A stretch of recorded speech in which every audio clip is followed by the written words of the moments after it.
Nous aurons des lits pleins d'odeurs légères, des divans profonds comme des tombeaux, et d'étranges fleurs sur des étagères écloses pour nous sous des cieux plus beaux. Usant à l'envi leur chaleur dernière, nos deux cœurs seront deux vastes flambeaux qui reflèteront leur double lumière dans nos deux esprits, ces miroirs jumeaux. Un soir fait de rose et de bleu mystique, nous échangerons un éclair unique, comme un long sanglot, tout chargé d'adieu. Et plus tard, un ange, entr'ouvrant les portes, viendra ranimer, fidèle et joyeux, les miroirs ternis et les flammes mortes.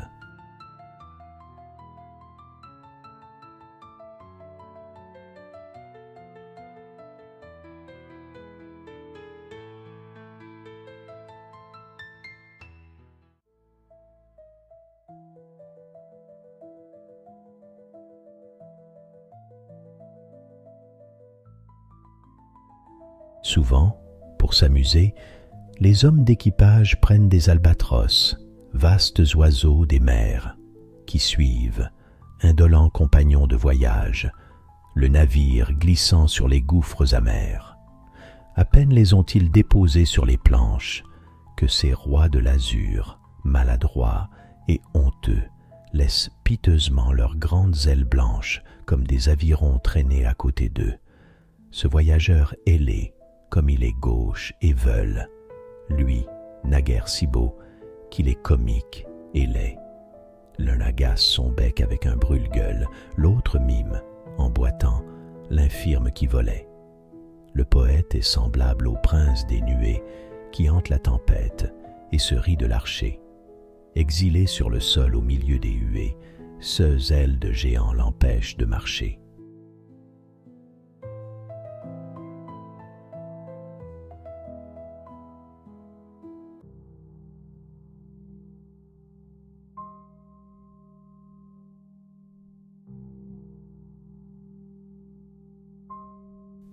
Lorsque par un décret des puissances suprêmes, le poète apparaît en ce monde ennuyé, sa mère épouvantée et pleine de blasphème crispe ses poings vers Dieu, qui la prend en pitié. Ah, que n'ai-je mis bas tout un nœud de vipère plutôt que de nourrir cette dérision. Maudite soit la nuit au plaisir éphémère, où mon ventre a conçu mon expiation. Puisque tu m'as choisi entre toutes les femmes, pour être le dégoût de mon triste mari, et que je ne puis pas rejeter dans les flammes, comme un billet d'amour, ce monstre rabougri, je ferai rejaillir ta haine qui m'accable sur l'instrument maudit de tes méchancetés, et je tordrai si bien cet arbre misérable qu'il ne pourra pousser ses boutons empestés. Elle ravale ainsi l'écume de sa haine, et, ne comprenant pas les desseins éternels, elle-même prépare au fond de la géhenne les bûchers consacrés au crime maternel. Pourtant, sous la tutelle invisible d'un ange, l'enfant déshérité s'enivre de soleil et dans tout, ce qu'il boit et dans tout, ce qu'il mange, retrouve l'ambroisie et le nectar vermeil, joue avec le vent, cause avec le nuage et s'enivre en chantant du chemin de la croix. Et l'esprit qui le suit dans son pèlerinage pleure de le voir gai comme un oiseau des bois. Tous ceux qu'il veut aimer l'observent avec crainte, ou bien, s'enhardissant de sa tranquillité, cherchent à qui saura lui tirer une plainte et font sur lui l'essai de leur férocité. Dans le pain et le vin destinés à sa bouche, il mêle de la cendre avec d'impurs crachats. Avec hypocrisie, il jette ce qu'il touche et s'accuse d'avoir mis leurs pieds dans ses pas. Sa femme va criant sur les places publiques, « Puisqu'il me trouve assez belle pour m'adorer, je ferai le métier des idoles antiques, et comme elle je veux me faire redorer, et je me saoulerai de nard, d'encens, de myrrhe, de génuflexion, de viande et de vin, pour savoir si je puis dans un cœur qui m'admire usurper en riant les hommages divins, et, quand je m'ennuierai de ces farces impies, je poserai sur lui ma frêle et forte main, et mes ongles pareils aux ongles des harpies, sauront jusqu'à son cœur se frayer un chemin. Comme un tout jeune oiseau qui tremble et qui palpite, j'arracherai ce cœur tout rouge de son sein. Et pour rassasier ma bête favorite, je le lui jetterai par terre avec dédain. Vers le ciel, où son œil voit un trône splendide, le poète serein lève ses bras pieux et les vastes éclairs de son esprit lucide lui dérobent l'aspect des peuples furieux. Soyez béni, mon Dieu, qui donnez la souffrance comme un divin remède à nos impuretés et comme la meilleure et la plus pure essence qui prépare l'effort aux saintes voluptés. Je sais que vous gardez une place au poète dans les rangs bienheureux des saintes légions, et que vous l'invitez à l'éternelle fête des trônes, des vertus, des dominations. Je sais que la douleur est la noblesse unique, où ne mordront jamais la terre et les enfers, et qu'il faut, pour tresser ma couronne mystique, imposer tous les temps et tous les univers. Mais les bijoux perdus de l'antique Palmyre, les métaux inconnus, les perles de la mer, par votre main montée, ne pourraient pas suffire à ce beau diadème éblouissant et clair, car il ne sera fait que de pure lumière, puisée au foyer saint des rayons primitifs, et dont les yeux mortels, dans leur splendeur entière, ne sont que des miroirs obscurcis et plaintifs.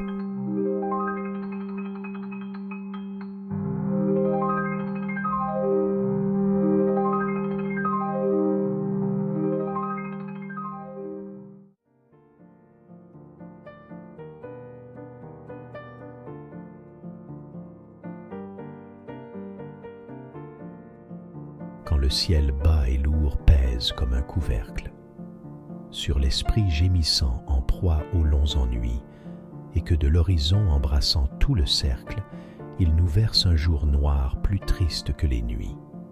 Quand la terre est changée en un cachot humide, où l'espérance, comme une chauve-souris, s'en va battant les murs de son aile timide et se cognant la tête à des plafonds pourris. Quand la pluie étalant ses immenses traînées d'une vaste prison imite les barreaux, et qu'un peuple muet d'infâmes araignées vient tendre ses filets au fond de nos cerveaux. Des cloches tout à coup sautent avec furie et lancent vers le ciel un affreux hurlement, ainsi que des esprits errants et sans patrie qui se mettent à geindre opiniâtrement. Et de longs corbillards, sans tambour ni musique, défilent lentement dans mon âme. L'espoir, vaincu, pleure, et l'angoisse atroce, despotique, sur mon crâne incliné, plante son drapeau noir.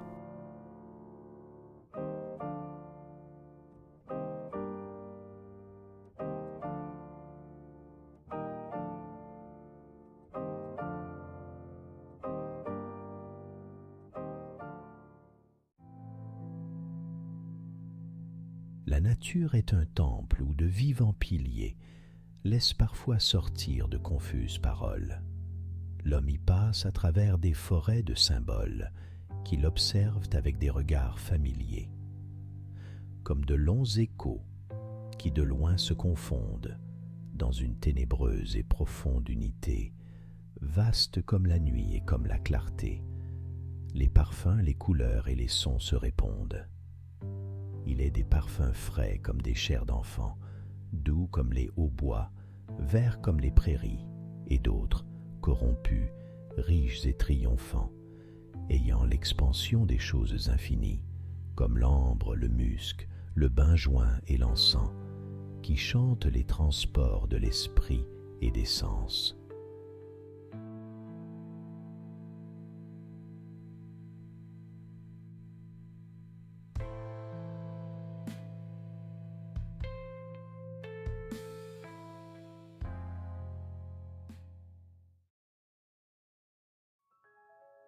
Rappelez-vous l'objet que nous vîmes, mon âme, ce beau matin d'été si doux, au détour d'un sentier, une charogne infâme sur un lit semé de cailloux, les jambes en l'air, comme une femme lubrique, brûlante et suant les poisons, ouvrait d'une façon nonchalante et cynique son ventre plein d'exhalaisons. Le soleil rayonnait sur cette pourriture, comme afin de la cuire à point et de rendre au centuple à la grande nature tout ce qu'ensemble elle avait joint. Et le ciel regardait la carcasse superbe comme une fleur s'épanouir. La puanteur était si forte que sur l'herbe vous crûtes vous évanouir. Les mouches bourdonnaient sur ce ventre putride d'où sortaient de noirs bataillons de larves qui coulaient comme un épais liquide le long de ces vivants haillons. Tout cela descendait, montait comme une vague ou s'élançait en pétillant. On eût dit que le corps, enflé d'un souffle vague, vivait en se multipliant, et ce monde rendait une étrange musique, comme l'eau courante et le vent, ou le grain qu'un vanneur d'un mouvement rythmique agite et tourne dans son van. Les formes s'effaçaient et n'étaient plus qu'un rêve, une ébauche lente à venir, sur la toile oubliée, et que l'artiste achève seulement par le souvenir. Derrière les rochers, une chienne inquiète nous regardait d'un œil fâché, épiant le moment de reprendre au squelette le morceau qu'elle avait lâché. Et pourtant vous serez semblable à cette ordure, à cette horrible infection, étoile de mes yeux, soleil de ma nature, vous, mon ange et ma passion. Oui, telle vous serez, ô la reine des grâces, après les derniers sacrements, quand vous irez, sous l'herbe et les floraisons grasses, moisir parmi les ossements. Alors, ô ma beauté, dites à la vermine qui vous mangera de baisers, que j'ai gardé la forme et l'essence divine de mes amours décomposés.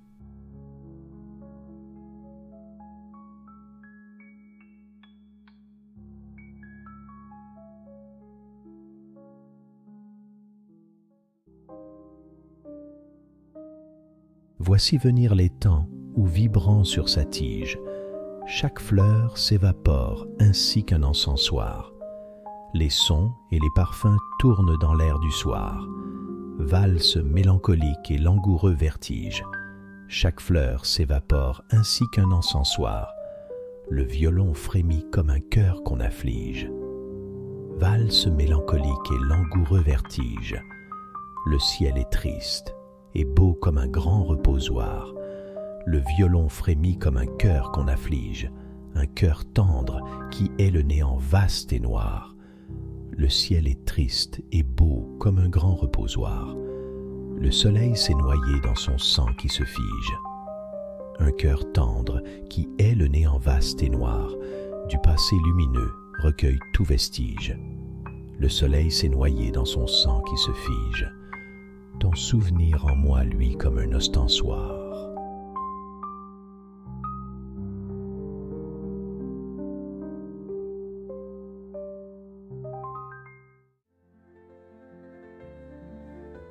Toi qui, comme un coup de couteau, dans mon cœur plaintif es entré, toi qui, forte comme un troupeau de démons, vins, folle et parée, de mon esprit humilié, faire ton lit et ton domaine. Infâme à qui je suis lié comme le forçat à la chaîne, comme au jeu le joueur têtu, comme à la bouteille l'ivrogne, comme aux vermines la charogne.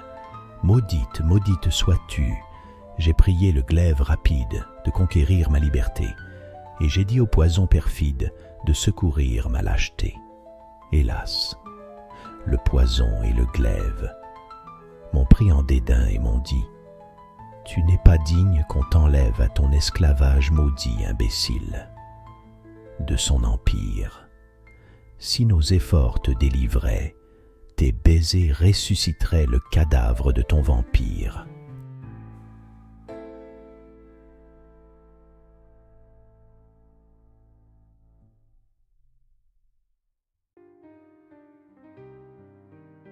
Je suis belle, ô mortel, comme un rêve de pierre, et mon sein, où chacun s'est meurtri tour à tour, est fait pour inspirer au poète un amour éternel et muet ainsi que la matière. Je trône dans l'azur comme un sphinx incompris. J'unis un cœur de neige à la blancheur des cygnes. Je hais le mouvement qui déplace les lignes, et jamais je ne pleure, et jamais je ne ris.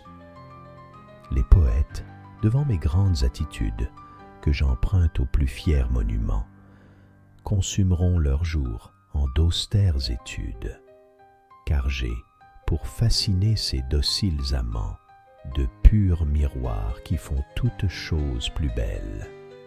Mes yeux, mes larges yeux aux clartés éternelles.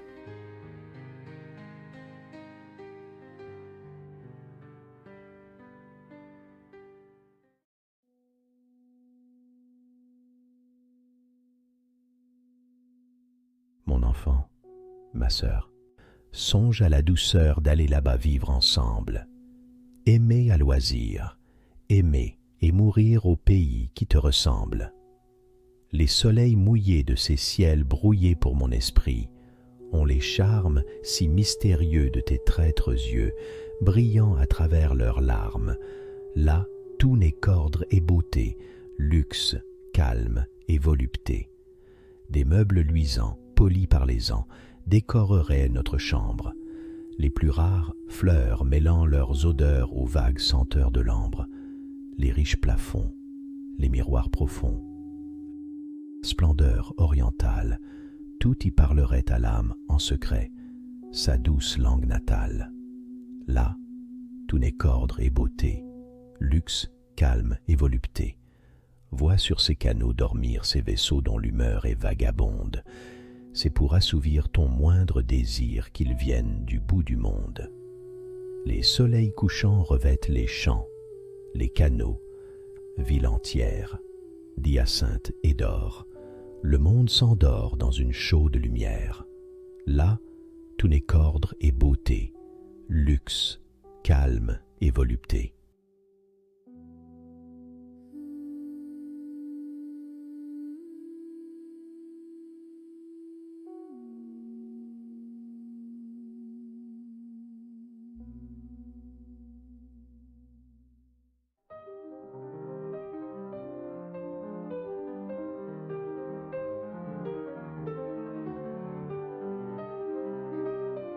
Au-dessus des étangs, au-dessus des vallées, des montagnes, des bois, des nuages, des mers, par-delà le soleil, par-delà les éthers, par-delà les confins des sphères étoilées, mon esprit, tu te meus avec agilité.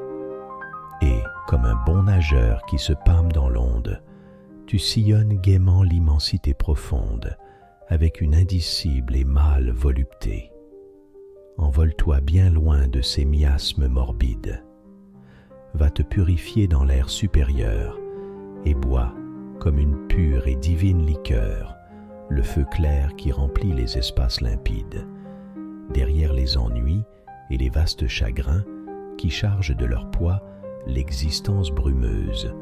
Heureux celui qui peut d'une aile vigoureuse s'élancer vers les champs lumineux et sereins. Celui dont les pensées, comme des alouettes, vers les cieux le matin prennent un libre essor, qui plane sur la vie et comprend sans effort le langage des fleurs et des choses muettes.